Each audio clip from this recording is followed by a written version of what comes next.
Good evening and welcome. Tonight we'll be going over the history and geography of Romania. We'll do geography first, then history, and then we're going to flip through this book I have right here on Romania. But first things first, don't forget that I just started a new Instagram for this channel where I post some behind the scenes pictures. And there might be little hints to what's coming up next on the channel, so check that out if you're so inclined. And also be sure to subscribe because in a few days we're going to head back to the Middle East to do a country there.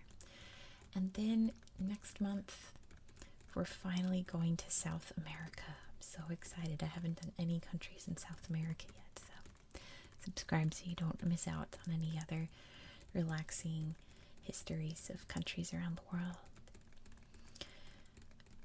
My favorite thing about doing these history videos is that I look up countries that I know like nothing about and either learn something totally interesting or relearn something that I knew but didn't know. Like, for example, Romania is home to Transylvania, which is a place that everyone knows, but I don't think everyone knows where it is. So it's in Romania. Romania traditionally has three major zones. They used to be countries and now they're all together. So it's like the three main areas of Romania, Transylvania being one of them. The other one being Moldavia, or I've heard Moldavia. Romania is also one of those countries that things are pronounced differently depending on what English-speaking part of the world you're from. So the third one down here, I've heard Wallachia. This book tells me it's pronounced Wallachia. So I'm going to go with Wallachia because that was the one I heard the most. But I'm pretty sure it's one of those things that, depending on where you are in the English-speaking world, it's pronounced differently. So I'm going to go with that. So we have Transylvania, Moldavia, and Wallachia. And most of what was Moldavia, you can see, is now in the neighboring country of Moldova. You can see there, with the big borders here. It also borders Ukraine up here, Hungary, Serbia.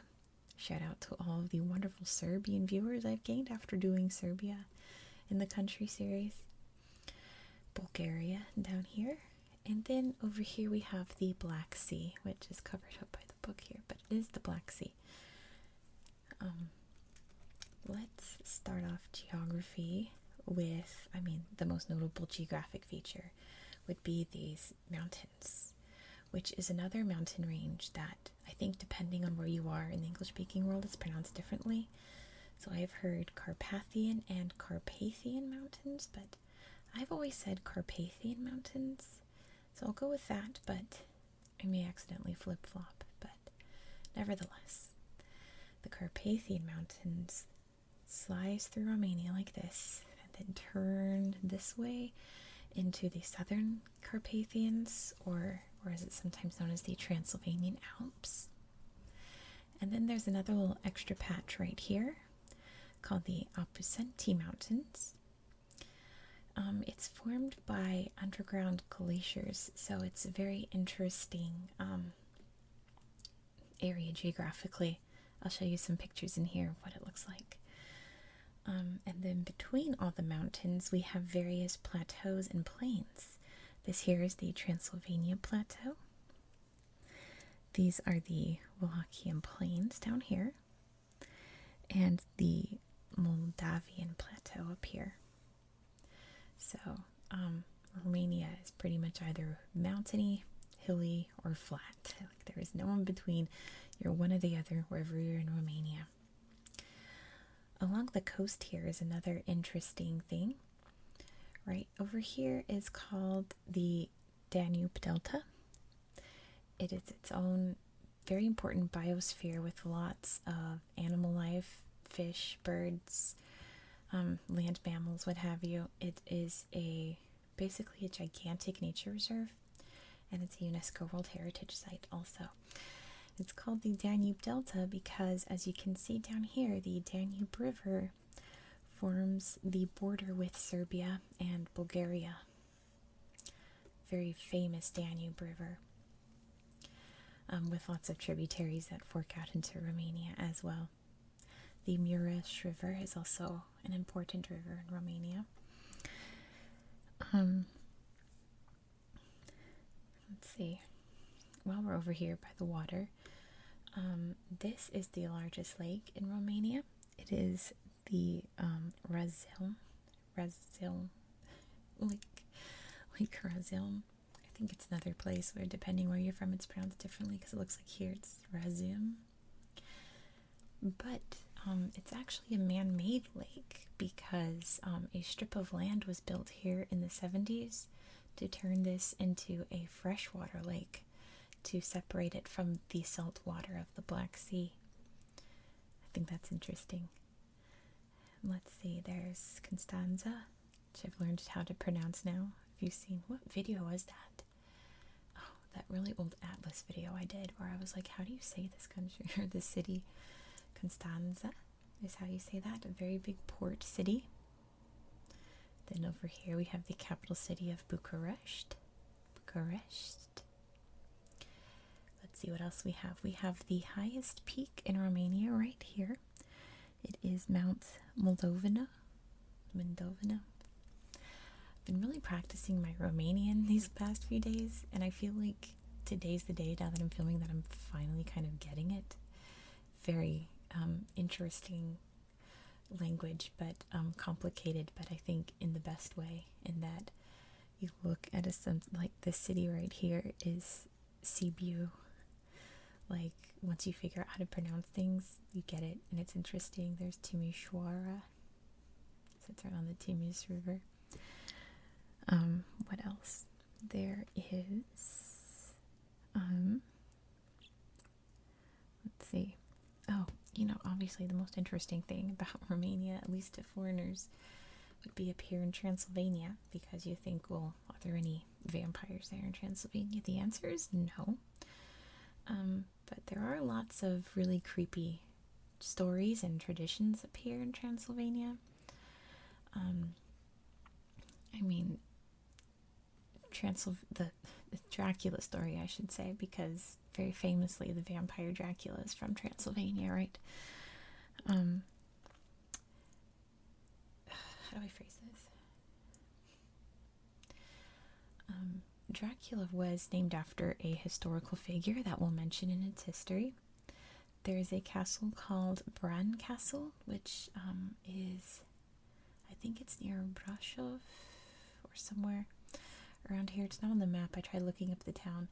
It's nearby over here in the mountains, but it's known in the region as Dracula's Castle, or like the Dracula Castle. Basically, it's the most imposing, frightening looking castle in the area. Although the historical figure that Dracula is based on had never even set foot inside that castle, but that's what it is. But what I think is interesting about Transylvania is the Hoia Baciu forest, which is right over here. It is the world's most haunted forest. There's been ghost sightings, strange flashes of light sightings, UFO sightings have happened here.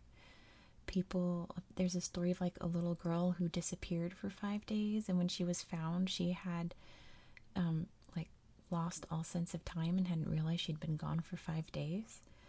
There's a weird circle in the middle of woods where no trees will grow and nobody knows why. And oh my gosh, I wish there were pictures of the trees in this forest in this book, because they grow in the weirdest shapes. They're like warped. I mean, look up pictures of this forest, and there's lots and lots and lots of YouTube videos about people walking through this forest. It's just a creepy, weird place. And I mean, I checked out its website. It just constantly calls it the world's most haunted forest. And I mean, I'd believe it. It's just a very eerie place. But Romania is full of forests. Actually, it's 27% forested. And most of those forests are undisturbed, meaning that the trees have never been chopped down or used for lumber or, cleared to make room for farmland or anything. Completely undisturbed forest, which I think is really beautiful and interesting. Let's see. I think that about covers it for geography. If I think of anything else during the history, I'll point it out. But let's head off into history, because Romanian history is very, very long. And very complicated too. So these are always brief summations of history. Sorry for my squeaky chair. I don't go into too much detail because I don't want this to be 4 hours long. A very squeaky chair. Hello. So there are other regions of Romania, like down here. It's called Dobruja, I believe that's how you pronounce it. I've been practicing. So just for the sake of time, we're just going to refer to the 3 main regions of Romania and its history, and not go into the detail of all the other technical regions, because they aren't even like actual boundaries anymore.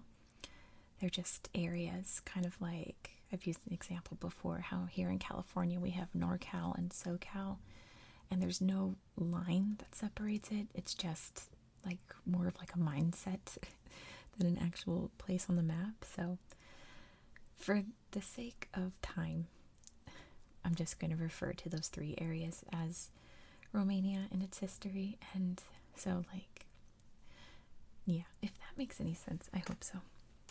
So people have been living in Romania since forever. The oldest Homo sapiens fossils in Europe were found in Romania. So, like, literally since the dawn of man, people have been living in Romania.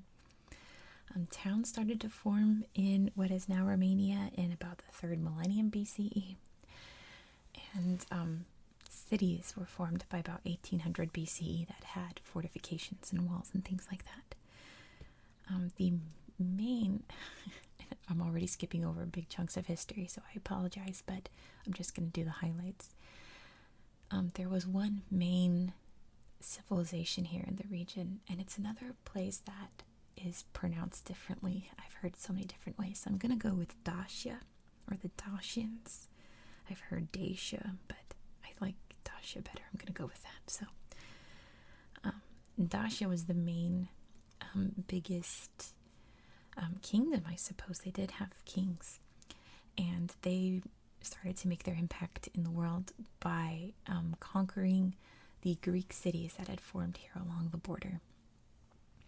Their leader at the time was named Burebista, and he led like the conquering around the Black Sea and down here past the Danube into what is now Bulgaria and Serbia.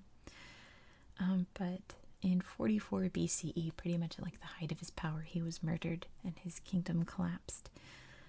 But it was in 46 BCE that the Romans invaded and started taking over the area. And Dacia picked itself back up and united around a man named Decebalus to fight back against the Romans. And it was a very valiant fight. But they were eventually defeated in 106 CE, and the territory became part of the Roman Empire, but not like fully absorbed. It was its own independent area called Roman Dacia. It was its own colony of the Roman Empire. It was very prosperous, very peaceful once it became part of Rome. And modern Romanians today consider this to be the beginning of their genealogy, because of course Romania meaning it's part of Rome. So the Romans came, met the Dacians, got married, had babies, and created a new culture, and that's who Romanians consider themselves to be as of today, the ancestors of the Romans and the Dacians. But peace didn't last forever. In about the 210 CE, different barbarian tribes invaded. Here's another part that I'm going to pass over because so many people invaded this region throughout history. I'm just going to mention the notable ones. So, the Roman Empire eventually pulled out of the region because of all of these invasions. They ordered evacuations of certain areas of Roman Dacia. And it's believed that only like the nobility and the soldiers actually left, but a lot of, Roman people who had been living there all their lives stayed and continued their life. But just going through the important ones, let's see, I'm looking at my list of invasions here. The Goths were the first big group to really take over the territory in the 230s. The Huns came in 376, and they ruled for a very long time. They had a big thriving empire, but that eventually collapsed at about 454, and then the Gepids, I believe they are, came in. And then the Avars invaded in 570, and it became part of the Avar Caliphate. And that lasted for a very long time. The Bulgars came, over here in 680, which is how we get Bulgaria. The Slavs came in about the 1600s, which the Slavs were all over this territory. And the Magyars came in the 830s. The Magyars are the ancestors of the Hungarians, so that's very important. And then the Byzantine Empire started interfering in the 970s. It started taking over the territory because the Byzantine Empire is technically still the Roman Empire. It's the Eastern Roman Empire, so they were, finally coming back into the area. But they were pushed back by Stephen I of Hungary, the first Hungarian king, mainly due to religious reasons, because this was after the Great Schism when Christianity first split into different groups. So the Byzantine Empire were Orthodox Christians. The Hungarian kingdom, or King Stephen, I should say, was Roman Catholic. So they didn't want any of those Orthodox people around. So that was a big reason why. Notable families started to spring up and gain control of the area. First starting in Transylvania. It was kind of overseen by the Holy Roman Empire in a way, but Transylvania became the first, its own thing, its own entity. And then the Mongols came. Of course, the Mongols invaded everywhere throughout Europe and Asia, my goodness. The Mongols came in 1241. They were fought back by the Hungarians. Sorry, I have Tourette's. They're fought back by the Hungarians, and the Hungarians started to take over the territory, and the people didn't want the Hungarians there, so they fought back. And in a nutshell, that's how Wallachia came to be. They pushed the Hungarians out and started their own little territory in 1330. And the same thing kind of happened in Moldavia in 1360. And then the Ottomans come. So many people have invaded this territory. My goodness. The Ottomans came in, or, they had been invading down here, taken over most of the Balkans, and they started heading over here. And there was a lot of pushback, especially from the Transylvanians. So the leader of Transylvania, his sons were abducted by the Ottomans. They would do this thing where they would kidnap young boys and train them to be elite soldiers and convert them to Islam. So these two boys were captured for that. One of the boys stayed and became a janissary, a fighter for the Ottoman Empire. The other one didn't. He ran away and came back and ruled Transylvania, and his name was Vlad III, also known as Vlad Dracul or Vlad Dracula. And he's really seen in Romania in two different ways. One of them being the vampire thing, which, whatever. The second one being a huge hero because he kept the Ottomans out for a long, long time. He hated the Ottoman Empire. He really resented the fact that he'd been kidnapped by them. And very brutally fought back. And he has the reputation he has because he did awful things to his enemies. There's a very famous picture of it, which you'll see in this book. He's known as Vlad the Impaler for a reason, because he would impale his enemies. and supposedly drink their blood. I don't know if that's true, but that's the folklore around Vlad III. But eventually in 1541, the Ottomans did come over and take control of the area. They didn't officially absorb it fully into their empire, but they made it so that like they had to pay basically like tribute to the Ottoman Empire. And no one was really happy about it for a long time. Eventually, the three princes of each region came together to fight against the Ottomans. They joined something called the Holy League in 1600, which was just a big Christian pushback against the Muslim Ottoman Empire. The Ottomans were finally expelled from this region between 1684 and 1699. It took a long time, but that was when the Ottoman Empire was really starting to weaken and starting to lose lots of land. So Transylvania wound up becoming part of the Habsburg Empire, the Austro-Hungarian Empire, the Habsburgs being the ruling family of the Austro-Hungarian Empire. The Habsburgs wound up taking part of Moldavia in 1755. Russia came in and took the other half in 1812. There were lots of revolts against, the Habsburgs and the Russians in Moldavia and Wallachia in the 1820s and especially in the 1840s.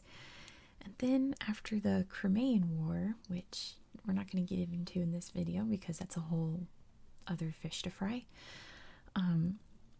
Moldavia and Wallachia said, let's join our powers together and become one country, and they officially became Romania on February 21st, 1862. They were becoming a monarchy. Their first king was not great. He was deposed, and then they elected who would be Karl I. He was a German prince.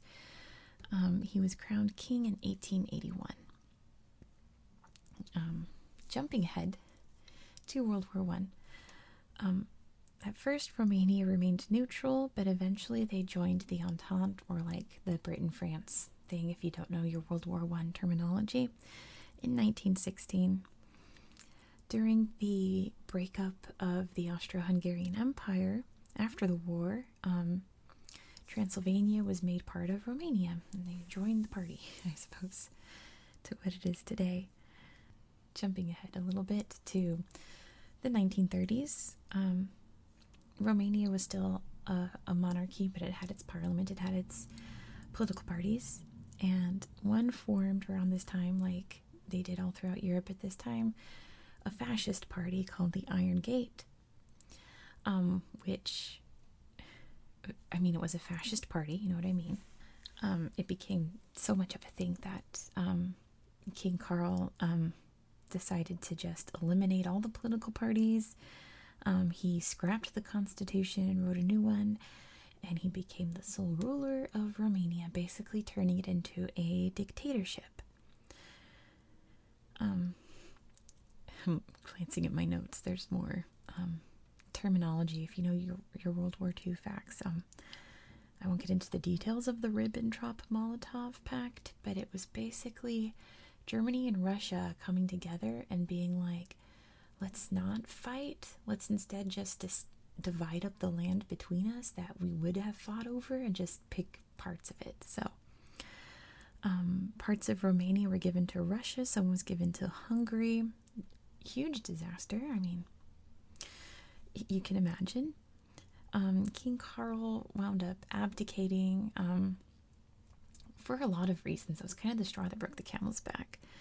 He was an interesting king. He was Karl II, and he did not want to be king. He had gone through 2 divorces. It was very scandalous at the time, He kind of did everything he could in his power to not be king, and he had stepped down at one point and then stepped back up to, become the dictator, So now that this happened, he really did seriously step down. The only thing is that his son, to be the next king, Michael I, was 6 years old. So he was crowned king of Romania at age 6.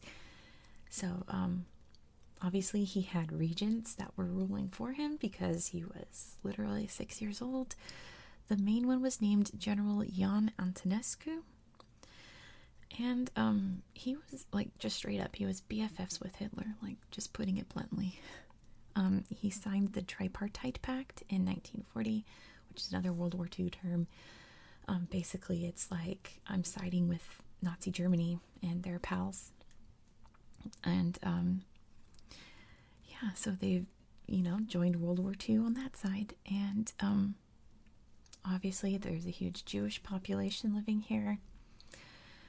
Oh gosh, like hundreds of thousands of them perished at this time. I believe there was a concentration camp built in like northern Transylvania, but not positive about that. I didn't really look into that, but many people were sent there from Hungary and Romania.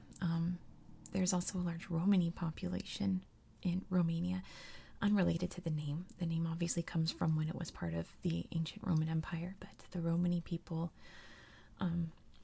were also a target of the Holocaust, and like a few 10,000 or so Romani from Romania perished during the Holocaust as well. I mean, we know the horrors of the Holocaust. Like, whenever I bring up something horrible on my channel, we acknowledge it and we move on, because this is about relaxation. It's not about going over horrifying genocides or anything. Oh, and also, just an aside, because this is going to be important in the next country coming up.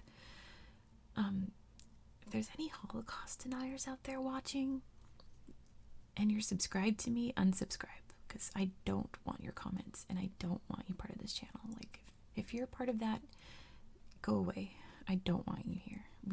There's no room for any kind of genocide denial or Holocaust denial on my channel. It's just putting it bluntly.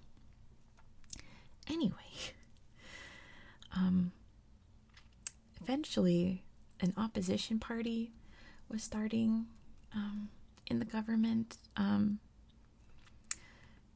King Michael, the young king, had helped, with Antonescu, helped organize a new government and a new constitution and all of that. So there was a political party and a movement forming in the politics that was anti-Nazi, pro-democracy. And they convinced Michael, and King Michael, I should say, show some respect to him, convinced him and many others to leave the side of the Nazis and join their neighbors, the Soviets, who were, fighting the Nazis, especially since they were doing very well in the war at this point. So Antonescu was arrested. A brand new government was formed in 1944. They switched sides in the war. And Joseph Stalin was very excited about that. So, like, his troops came in to help with the war, and they never left for a long, long, long time. So once the war was over and dust settled, Stalin was like, great, I'm going to set up your new government. I'm going to help appoint your rulers and just let you go from there. So communism was the big to-do in Romania, and they swept in pretty hard. In 1947, they forced King Michael to abdicate so they could completely hold a firm grip on Romania, and it became a full-on Soviet bloc country, completely under the influence of the Soviet Union. All the to-dos, the secret police, the plain gray buildings, like the Soviet architecture, all of the bells and whistles of Soviet communism was implemented here in Romania. Which really came to a head in 1965 when Nicolae Ceausescu was made the leader, the president, and he was like a hardcore communist to the extreme. He did a lot of terrible things, just to put it bluntly. So I'm not going to go over all of them. I'm just going to go over the big ones. The biggest one was that he borrowed a lot of money from the International Monetary Fund and the World Bank, which left them in massive debt that they couldn't repay. So he decided to cut everything to the point where the people were starving. Food was so extremely rationed that there just wasn't enough for people to eat.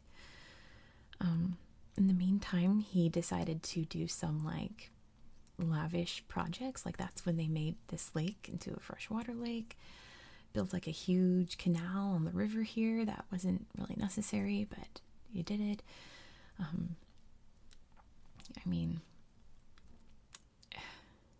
just trying to be gentle about this. Oh, and then the biggest one would be the Palace of the Parliament, which is in the capital city of Bucharest. It is one of I think it is the biggest government building in the world. It's literally a palace. It's beautiful, but I mean, he was constructing this magnificent building. It's literally a palace while people were starving to death. And one of the other horrible things was that he outlawed abortion. So there were a lot of unwanted pregnancies, and when these children were born, they were just kind of dumped, which led to the creation of these orphanages that were completely overwhelmed. Children had no like kind contact, they had no food, they had no clothes, disease, poor development was rampant. And there was a very famous 2020 documentary about it after the fall of this regime. And like the world was just like shocked at the conditions of Romania. So what eventually happened in 1989 was that the people rose up, huge protests, fought back. The revolution in December of that year, they captured Ceausescu and his wife, held kind of like a kangaroo court in a way, convicting him of genocide by starvation, and he and his wife were executed, and it was a big celebration. They were finally free, And, once the world realized just how bad things were in Romania, a lot of people came to their aid. And throughout the 1990s and 2000s, Romania slowly got back up on its feet. Democracy was, democracy in the 1990s and 2000s is what it was. During the recession, they were bailed out by the International Monetary Fund, the IMF. In 2009, during the huge global recession, they joined NATO in 2004. They joined the EU in 2007. So, stepping up in the world. But the main problem in Romania is the government corruption, and they did create like an anti-corruption organization in 2002 to oversee corruption in the government, but it doesn't really stop much. So the worst of it was in November 2015 when there was a nightclub fire where the band performing did pyrotechnics, and literally the club burned down within a minute and a half. And most people didn't die from the flames. They died from the insulation, like the fumes from that. So there were, once the vigils settled, people went from being sad to being very angry at how this club was able to operate without any kind of fire safety overseeing, any kind of permit to use pyrotechnics. Huge protests came out for that, and it led to the Prime Minister Victor Ponta resigning, which I'll talk about him when we flip through the book. There's a picture of him in there. And protests started up again against corruption from 2017 to 2019, when some policymakers were trying to change voting laws, what have you. They got those people to resign, thankfully, during the protests. So where we are right now, Romania is, looking away from the horrors of the past and heading toward a bright future in the long run. Just going there one step at a time, I would say. So with that, and the airplane flying overhead, let's flip through the book and I'll show you what Romania looks like. There's a pretty lady on the front. I'm going to zoom this out a little so you can see a little better. There are some pictures here in my book too. There's some Easter bread down here. Can you see? This is Bran Castle, the Dracula Castle, playing some folk music, and I believe this is, doesn't say what city this is. Oh, this is Sibiu up here. So anyway, let's flip through the book. There's always cute kids in these books. See what I mean? Very cute. Here's one of those protests I was talking about. Protesters demonstrating against economic austerity measures about its debt obligations. This is Klaus Johannes. He's the president of Romania. And what's important about him, it's mentioned anytime you Google him, it's like the very first thing they say is that he's the first minority president of Romania because he is a Transylvanian Saxon. So basically of like old-timey German descent. We have a Greenpeace protest here over fracking in the Black Sea, which is very important. And an example of some of the Dracula merchandise tours, little trinkets here. So I should mention that Bram Stoker, the Irish author of Dracula, gained some inspiration of his vampire creature from Vlad the Impaler. But it's very, very, very minute comparisons, but some Romanians hate it, some Romanians love it because it brings in so much tourism. I think it says in here that they had planned at one point to build a Dracula theme park that was eventually voted down to help tourism, but yeah, it's a whole to-do in Romania. So here is Decebalus, one of the early kings of Dacia, carved into a cliff along the Danube River. Flipping through that one atlas, like this picture was in the lower corner. I didn't see it, and it literally like scared me because suddenly this big face. But it's really cool. I really like it now. Some of the glacial landscapes in the Transylvanian Alps. Isn't that beautiful? And then underground, you get caves like this. So awesome. Some more beautiful scenery. Isn't that gorgeous? This is in a national park. So scenic. And here's in the Danube Delta, we've got some cows, and there's a pelican. This place is full of like thousands and thousands and thousands of migrating birds whenever they're going to and from Africa or Northern Europe. It's a big resting spot for a lot of those birds. This is one of those regions I didn't mention. It's Dobroja, which is down here. Just for the sake of, you know, fast forwarding the whole history portion, I didn't mention all the different invasions of Dobroja, but that's what it looks like. Very beautiful. And here's one of the hydroelectric power dams on the Danube River. Beautiful farmland. But also flooding as well can happen in Romania. Here's Bucharest. You can see some modern buildings with some ancient buildings. There's so much interesting architecture all throughout Romania because of all the different peoples that have lived there, all the different eras that, you know, changes have gone through. It's very interesting, I think. Here's a good example. This is Brașov, an historic old town. Oh, and you can see it here. Let me bring it really close. Up here is like a Hollywood sign for Brașov. Awesome. An ancient Celtic village, it says. Ooh, very cool. This is one of those books that just, it leaves out all the accents. I believe that's Densus. Maybe Densus.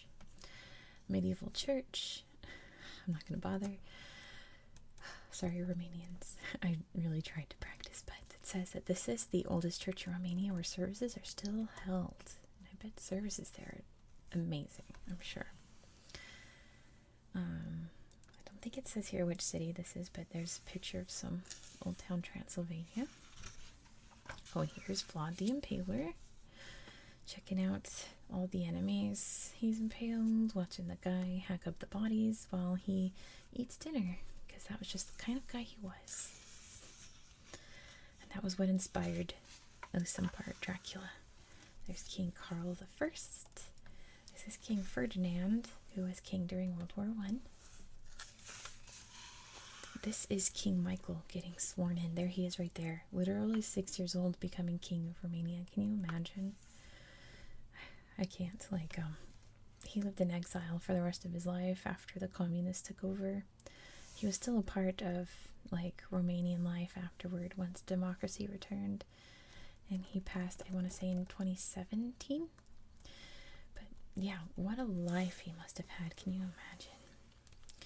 This is when the Constitution was changed in 1938, so they're putting up proclamations of, like, surprise, you live in a dictatorship now. Here is Jan Antonescu with his BFF Adolf Hitler. And here's Nicolae Ceausescu. I mean, who was worse? I mean, debatable, honestly. Really terrible people. Here's a picture of people celebrating that Ceausescu had been killed. Like, literally. And here's in Timișoara, where these flags had been like the communist Romanian flags with the communist symbol in the middle, so they cut it out so they could wave it for a free Romania. Here is the Palace of the Parliament. Like, it's literally a castle, but it's still the Parliament building today, and this was after Romania was allowed to join the EU, so they put a big EU flag out to celebrate. Here's what the inside of the palace looks like. Look how gorgeous. Like, on one hand, it's an architectural marvel, but on the other hand, it was literally built when people were starving to death because they didn't have enough food. Yikes. So here is a lady voting for Victor Ponta. So I said I'd mention him. Victor Ponta was just like a really terrible politician. I mean, once he got his start, it came out that he had plagiarized his doctorate for his master's degree, which is a bad start. But he also evaded his taxes. He was just a very corrupt person, and literally months after he was made prime minister, he was forced out of office after those protests in 2015. Here is Klaus Johannes with his wife. This is when he was sworn in as president in 2014. Here's a better picture of the Palace of the Parliament. Can you, like, it's massive. It's way too big for a government building. Why do you need a government building that big? Yikes. Anyway. A pyrite rock with some gold in it. Here's a picture from 1989 of an egg ration line getting the eggs they were allowed to have for probably like the month, honestly.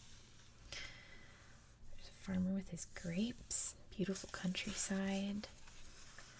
Here's one of the many, many palaces all throughout Romania.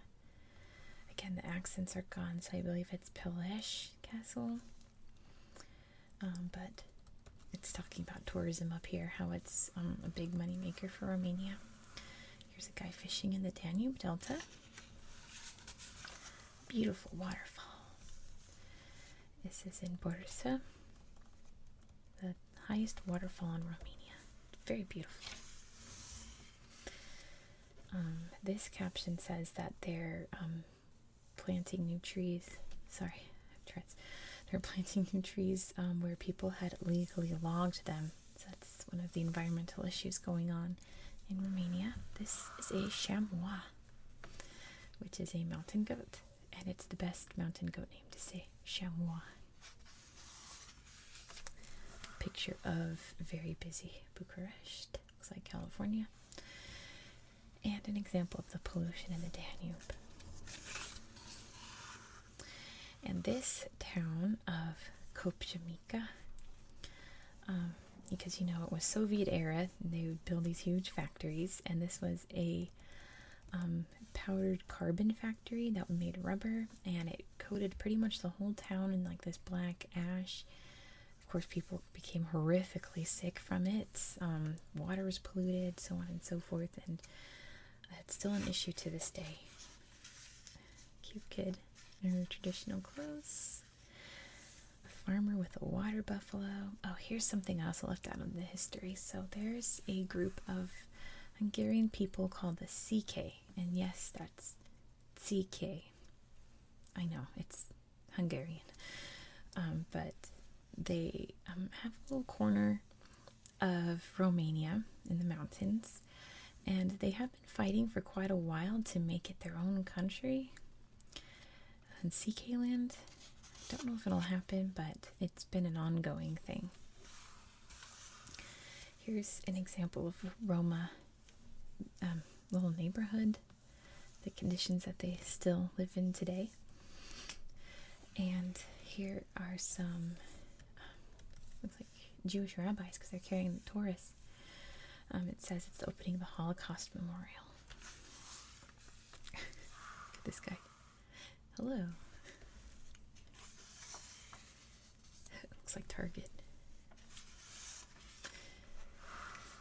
Little kindergarten. Oh, here's a picture from one of the orphanages, which is actually a decent picture because if you look up like videos on YouTube, most of the time they couldn't even afford clothes for the kids, and it's, I mean, don't watch those videos if you're sensitive to things like that because it's basically videos of children suffering. It's very hard to watch. Oh, this is a wedding. It's the traditional bride and groom clothes. Isn't it pretty? And this is a protest for healthcare, it says. It's always a good thing, I think, when countries or the people in countries are allowed to have huge protests, because that means that freedom of speech is alive and well. You know, it's the countries that don't have any protests that you have to worry about. It says that these farmers still use donkeys and plows like their ancestors did. Here's a very beautiful Orthodox church in Brasov. Gorgeous. Love the silver. And the icons down here. Pretty. This is in Marmirish. The ancient churches there. I believe these are the tallest wooden churches in the world, or at least in Romania, but they're a UNESCO World Heritage Site. This is the Mary Cemetery in Marmirish. Basically all the headstones are absolutely stunning, beautiful. Picture of an inside of an Orthodox church and the iconostasis where the icons are kept in the church.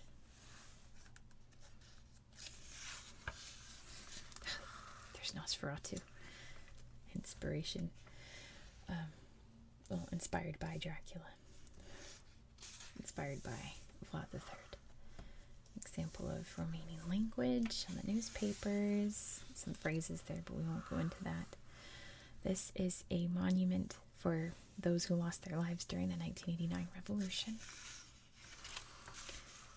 And it says here that this child is writing in Romani, in the language there, which is a language that is, I don't want to say suppressed, but is not, like, how do I say it? Like, it's not approved of. Like, I don't know how to say it, but it's cool that he can still learn in his native language. There's some Romanian cookbooks. Jamie Oliver, Nigella. Anyway, the beautiful eggs. Look at these. One of the trademarks of Eastern Europe is the beautiful, beautiful Easter eggs. Let's see, soprano Angela Georgiou, I believe. And George Zamfir playing with his panpipes. We have a traditional band there. And this monastery, which is also a UNESCO World Heritage Site, very ancient, still has nuns living in it today, still functioning. Look, there's Dracula. I want to suck your blood. Another World Heritage Site are these old churches and monasteries. So during the fight with the Ottomans, whenever there was a victory, they would build a new church and they put all the artwork on the outside because most of the people were illiterate, so they could read all the Bible stories without having to read. Some modern art, the Table of Silence. It says a lot, doesn't it? Here's all about how they make these beautiful eggs, basically painting it with wax and dipping it in water, letting it melt, letting the paint dry on it. Wood carver, filmmaker at Cannes. It's Christian Mungiu. I'm sure I said that wrong. It's Nadia Comaneci, who's a legend in the gymnastics world. I got really into like Olympic gymnasts as a child. Like I grew up, well, not grew up, but I was young during the '96 Olympics in Atlanta when we had like the most amazing women's gymnastics team ever, in my opinion. But Nadia is a legend, Nadia Comaneci. This is Simona Halep, famous tennis player. I should say Nadia is famous because she's the first gymnast to get a perfect score. She's a hero. There's some kids here. It says that this has been flooded, so they've made some boats out of, I guess, a sink? I'm not sure. Ilia Nastasi, another famous tennis player. Wasn't he the Battle of the Sexes guy? I'm probably wrong, but that's what I'm thinking. George Hagi. I'm sure I said that wrong, I apologize, but he played for Real Madrid. And this is a guy playing oina, which is believed to be like the earliest form of baseball, traditional sport. A statue festival, a living statue festival, I should say. A Christmas tree in Brasov, and an Easter celebration. Some marchisor, which are like little trinkets given out during springtime, I think. Yeah, the men give these to the women. They're milking some sheepies. There's always sheep in these books. Have you noticed that? There's always cute sheepies. Bran Castle. Dun, dun, dun. And some Dracula merch. Dun, dun, dun. And a music festival. And the food chapter.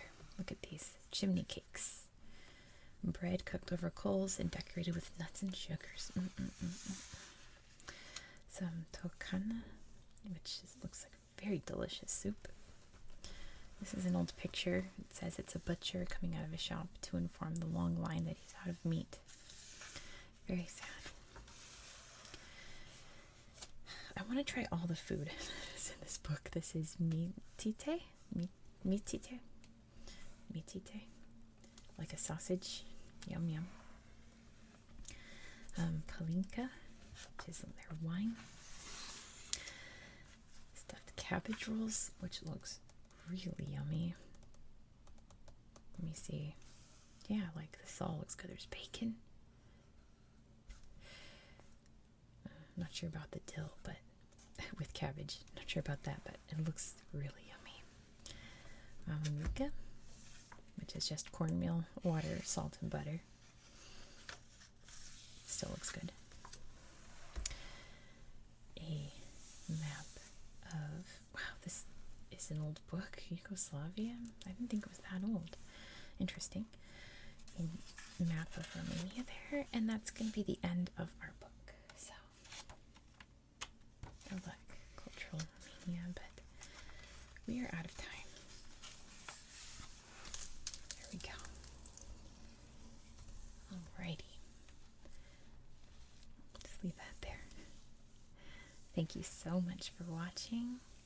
I hope you found this video relaxing and educational. I'm going to have a nice little video about Romania tomorrow, and then we're going to head off to the Middle East. So be sure to stay tuned for that. I upload every single day.